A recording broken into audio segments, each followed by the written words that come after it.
Okay, let's unpack this. Imagine, just for a moment, walking into the most important room in your world. Maybe it's a company boardroom, right? Or a government chamber, maybe a community council meeting. Hmm. And you look at the person in charge, the leader, and you get this really uncomfortable thought. What if the very people least suited to lead are precisely the ones who somehow, end up in these It's positions? quite a jarring idea, isn't it? That maybe our systems, the way we actually decide who gets power, are fundamentally selecting for the wrong quality. Exactly. And look, this isn't about picking on specific people, but really asking if the deck is stacked. Are we maybe inadvertently rewarding traits that should perhaps disqualify candidates? Things like an overabundance of confidence without the actual substance to back it up. Or maybe a comfort with bending the truth. Yeah, or even a kind of decisive simplicity that, actively avoids tackling real complexity. And the source material we're diving into today suggests this really isn't a new problem.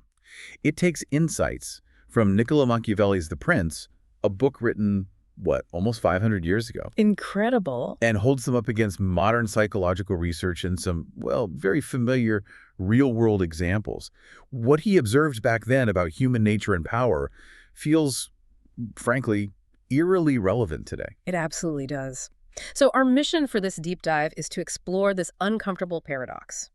Why appearance often seems to matter more than reality in leadership selection, how certain psychological biases might be blinding us, and crucially, what might actually be done to build better systems. Ready to get into it? Let's dive in. So, the source starts with this really powerful observation from Machiavelli. Men judge generally more by the eye than by the hand. Everyone sees what you appear to be, few really know what you are. That kind of hits you, doesn't it? It really does. He's basically saying that perception, the outward show, often counts for more than the actual substance of a person. And he wasn't just, making some philosophical point. He was giving practical advice based on his observations of how leaders gained and kept power. He advised a prince to avoid traits that make him hated or contemptible. And top of that list were things like appearing fickle, frivolous, or Resolute. Yeah. exactly irresolute. Projecting that unwavering confidence and decisiveness was absolutely paramount. Which the source material connects directly to modern psychology. It points to research indicating that people who project extreme confidence are often perceived as more competent, Right. even when their actual skills don't justify that perception at all. Think about being lost in the woods, like the source suggests. You've got two potential leaders. One says, look, I'm not entirely sure, but let's try going this way. Maybe check our bearings. Quite honest one. Right. The other one pounds their chest and declares, follow me, I know exactly where we're going. Which one are most people likely to follow? Oh, almost everyone follows the chest pounder, right? Even if the uncertain one is probably being more truthful about the situation.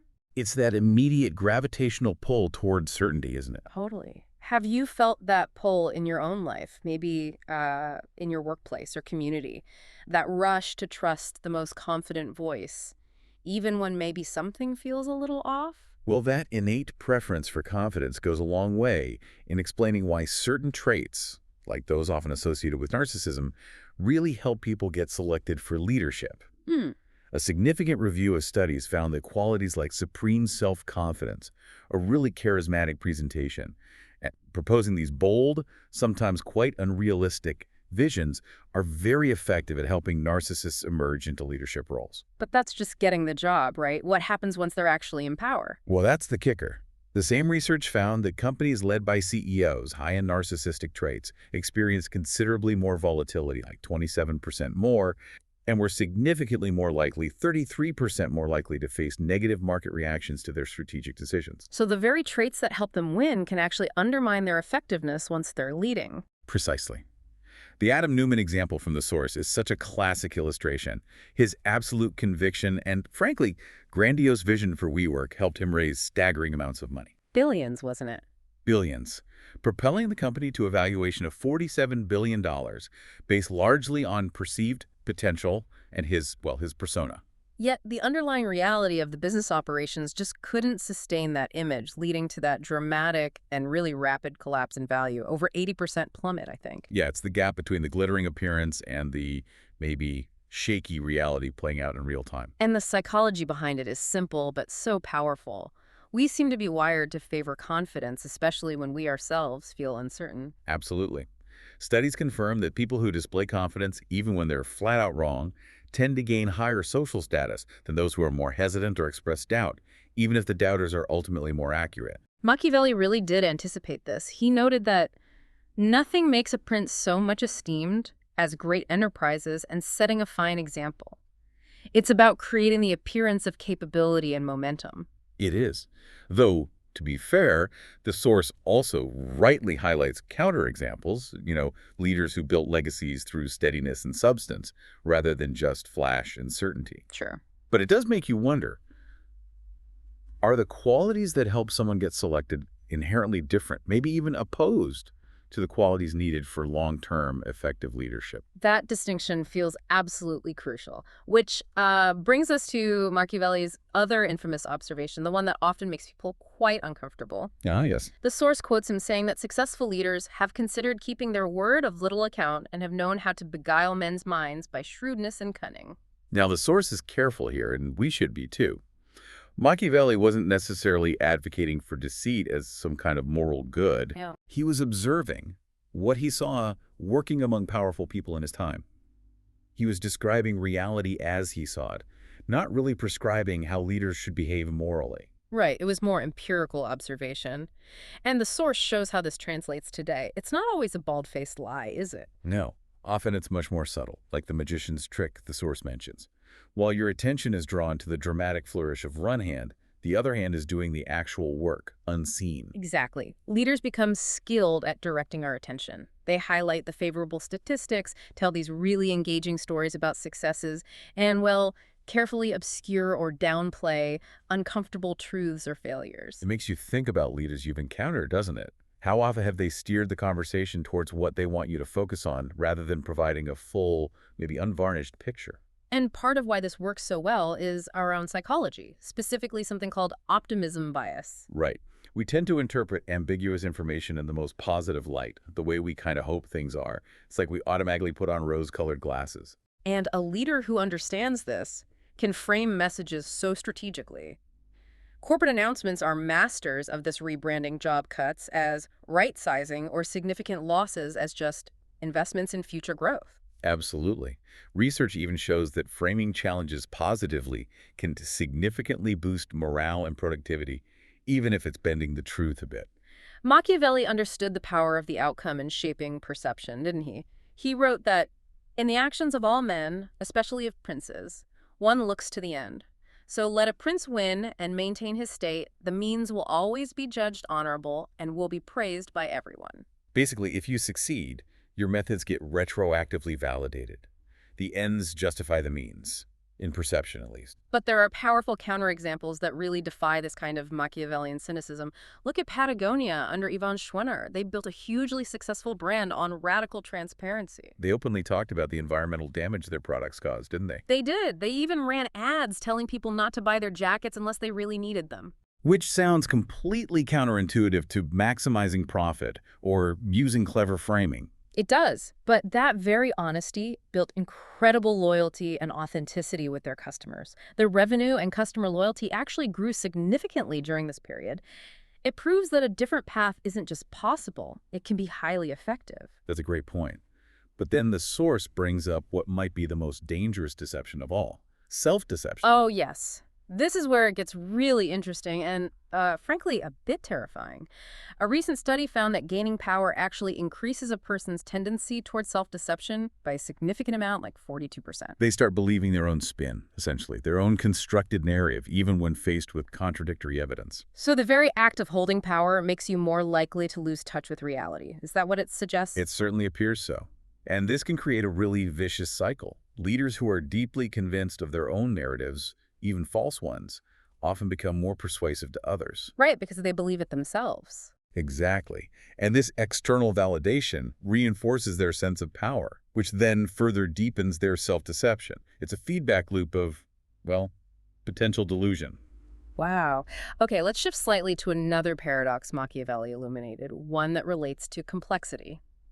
He said, "The first method for estimating the intelligence of a ruler is to look at the men he has around him." Right. He argued that truly capable leaders surround themselves with intelligent advisors, people who might challenge them. Whereas insecure ones tend to surround themselves with people they perceive as less threatening, perhaps even less intelligent, sycophants maybe. But here's the paradox the source presents.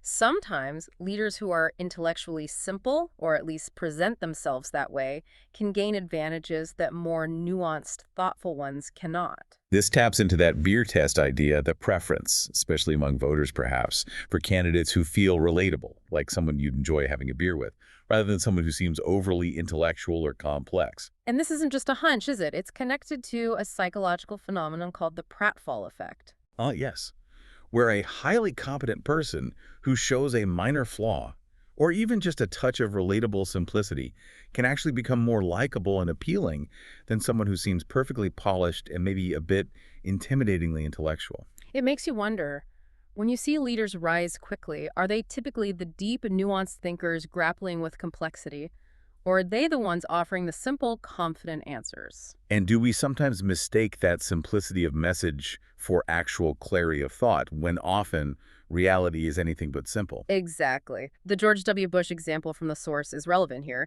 Despite his, elite education, he cultivated a very folksy, straightforward communication style. And it resonated deeply with many voters who might have found a more overtly intellectual approach kind of alienating, perhaps. The psychology seems clear. We are fundamentally uncomfortable with ambiguity. We crave certainty. Simple narratives, even if they drastically oversimplify complex problems, tap directly into that deep-seated need. And research supports this double-edged sword. Studies have shown that leaders who communicate in simpler language are more likely to be hired and compensated well initially. Okay, so it works to get you in the door. Right. But Yeah. and it's a big but, they're also significantly more likely, like 31% more likely, to underperform in environments that actually require nuanced, complex thinking. That's the complexity trap the source talks about. Those best equipped to navigate intricate, multifaceted problems can sometimes appear less decisive, precisely because they acknowledge the complexity. Which makes them less likely to be selected in a process that favors simple, confident-sounding answers. Which leads us, inevitably, to Machiavelli's most controversial quote, probably. It is better to be feared than loved if you cannot be both. Yeah, that's the one everyone remembers. But the source points out that Machiavelli wasn't really endorsing cruelty. He strongly advised against being hated, but he was acknowledging a harsh truth. Empathy, while obviously a virtue, can sometimes be a strategic liability in certain leadership situations. And again, modern psychology offers a somewhat disturbing echo. Research indicates that individuals in positions of power show reduced activity in the brain regions associated with empathy, the mirror neurons. So power might literally dampen your brain's capacity to feel what others are feeling? Is that the implication? The researchers theorize it might be a necessary adaptation for making really difficult decisions, like a surgeon, maybe, who needs a certain emotional detachment to perform an operation that causes temporary pain but achieves long-term good. That makes sense. Leaders often face choices with painful consequences for some people, and perhaps too much empathy could paralyze them from taking necessary, albeit tough, action.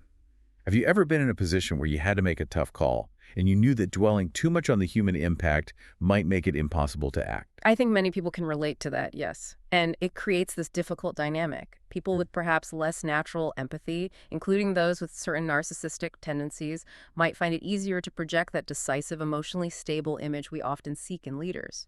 And one study found individuals scoring higher on narcissism were considerably more likely, 35% more likely to be selected for leadership roles. Wow. Machiavelli saw this connection between reduced emotional inhibition and the willingness to use manipulation. His observation that men are so simple that one who deceives will always find those who allow themselves to be deceived speaks to the ease with which people can be swayed, perhaps especially by someone untroubled by the ethical implications of deceiving them. This brings us to his paradox of virtue.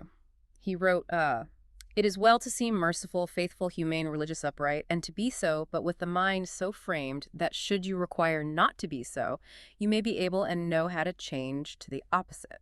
Now, this isn't saying throw away your values. It's more acknowledging that the effectiveness of traditional virtues really depends on the context. Sometimes being rigidly virtuous, like, say, always telling the absolute, unvarnished truth regardless of the consequence, can lead to worse outcomes for the very people you're trying to lead. The source's example of Angela Merkel navigating the European refugee crisis is a good one here.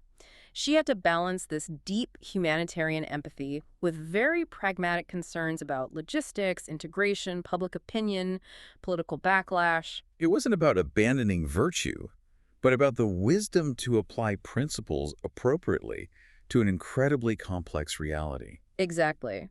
It echoes Aristotle's idea that virtue isn't just a fixed state, but it's about knowing how to act appropriately in a specific situation. Machiavelli warned that abandoning what is done, dealing with reality as it actually is for what ought to be done, pursuing some unattainable ideal world can often lead to ruin. So we arrive at the core challenge this deep dive illuminates. The leadership paradox. The qualities that help someone win a leadership competition, projecting that supreme confidence, being decisive, offering simple solutions, sometimes using strategic misdirection. All the things we've talked about. Right. They're often different from, and sometimes directly opposed to, the qualities needed for effective, sustainable, long-term leadership once they are actually selected. It's the source's analogy of hiring an actor versus a doctor. The actor might look more like a doctor on screen, might give a better performance, and win the audition. But you absolutely wouldn't want them in the operating room. We often select leaders based on their performance as candidates rather than their potential performance as leaders. How many times have you seen that? Someone who interviewed brilliantly or gave an amazing, rousing speech completely falls short when actually faced with the complexities of doing the job. It happens all the time. And modern research firmly supports this paradox. Traits that aid in emerging as a leader don't necessarily correlate with and can even actively undermine leader effectiveness and positive outcomes. And part of the problem might be rooted deep down, maybe in our evolutionary hardwiring. We evolved to respond to signals of dominance and confidence. Think physical presence, a loud voice. Sure, things that might have signaled protection in ancestral times. Exactly, because those traits might have correlated with survival or group protection way back when, but those same signals have minimal correlation with the skills needed for effective leadership in complex modern organizations or societies. Skills like collaboration, strategic thinking, managing nuance. Machiavelli observed a related tension in his own time between the great, the nobility who, he said, wanted to dominate and oppress, and the people who simply wanted not to be dominated. A fundamental conflict. Yeah, and this inherent conflict can structure systems in ways that might favor those who want power most intensely, even if they are precisely the ones least suited to wield it responsibly. Yeah. The most ambitious may be the least virtuous in some cases. Yet we do see exceptions, thankfully. The source mentions figures like Nelson Mandela, who clearly rose to power through moral authority and a commitment to reconciliation rather than a ruthless pursuit of dominance. Or Abraham Lincoln, who, despite being initially underestimated and often described as awkward or unpolished, led through profound thought and complex empathy. They didn't fit that typical Machiavellian mold, proving it's not entirely inevitable. Which brings us back to Machiavelli's point about needing to appear to have them. If perception is so powerful, if the appearance matters so much, how can we possibly ensure that leaders actually possess the deep-seated qualities necessary, not just the convincing performance? This is where the focus really must shift, as the source suggests. It's maybe less about finding perfect leaders because maybe they don't exist, or maybe we're just terrible at spotting them. Yeah, maybe both. And more about designing systems, institutions, processes where even flawed leaders can be guided, checked, or constrained in ways that still produce good outcomes. Focusing on the system, not just the individual search. Exactly.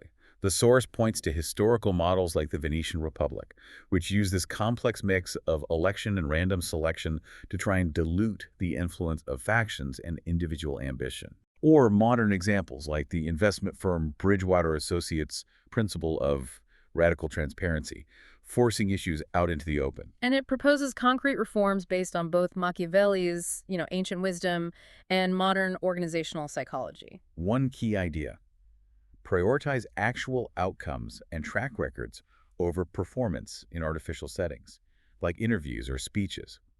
What someone has actually done is a much better predictor than how they present themselves in a short interaction. Makes perfect sense. Actions over performance art. Exactly. Another: implement mandatory trial periods and integrate comprehensive feedback from all levels, true 360-degree reviews, before confirming someone in a really powerful role. Get input from everyone who actually has to live with the leader's decisions, not just the select few on the hiring committee. And a structural solution. Yeah. Separate the power to propose actions from the power to approve them. This diffusion of power makes it much harder for a single, potentially flawed individual to drive decisions unchecked. Building in those checks and balances at the micro level within an organization. Yes, like formally assigning a devil's advocate role in decision-making bodies to ensure assumptions are rigorously challenged and alternative perspectives are genuinely considered, not just paid lip service. Forcing that critical engagement Machiavelli kind of hinted at with his advice about having wise, candid advisors. And finally, implementing things like term limits or rotating leadership roles to counteract the known psychological effects of holding power for too long, that increase in self-deception we talked about, and the potential reduction in empathy. It seems like the ultimate Machiavellian wisdom, it may be in the best sense, isn't about being a ruthless individual yourself, but about understanding human nature so deeply, flaws and all, that you design systems that anticipate those flaws and promote better outcomes regardless of who is in charge at any given moment. Precisely. It's like James Madison designing the U.S. Constitution. He famously wrote that if men were angels, no government would be necessary. He didn't assume virtue. He built checks and balances precisely because he assumed imperfect, self-interested leaders. That's a truly sophisticated application of understanding human reality. And modern organizational psychology echoes this. Leadership effectiveness is highly context dependent. The same individual might be a disaster in one system and actually thrive in another that's designed to leverage their strengths and mitigate their weaknesses. So the goal shifts. Maybe less time agonizing about finding the mythical perfect leader and much more effort on building systems and institutions that encourage better behavior and produce better results from the leaders we actually end up selecting. We've covered a lot of ground here, unpacking how Machiavelli's centuries-old observations about appearance, deception, simplicity, and the tricky nature of virtue map surprisingly well onto modern psychology and leadership selection. Yeah. We've seen how our own biases, our own psychological wiring, make us vulnerable to selecting individuals based on traits that help them win power rather than the traits that make them effective in power. And importantly, we've looked at that crucial leadership paradox and explored some of the potential solutions rooted in institutional design, drawing inspiration from both ancient wisdom and modern research. The uncomfortable truth might be that our systems often favor narcissists, deceivers, and the overly simplistic, not because we are malicious or stupid, but because we are human, with predictable psychological vulnerabilities to certain kinds of performance.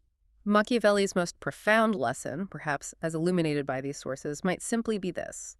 Effective leadership, and also effective followership, which includes selecting leaders, requires seeing human nature as it is, with all its complexities and flaws, not just as we wish it to be.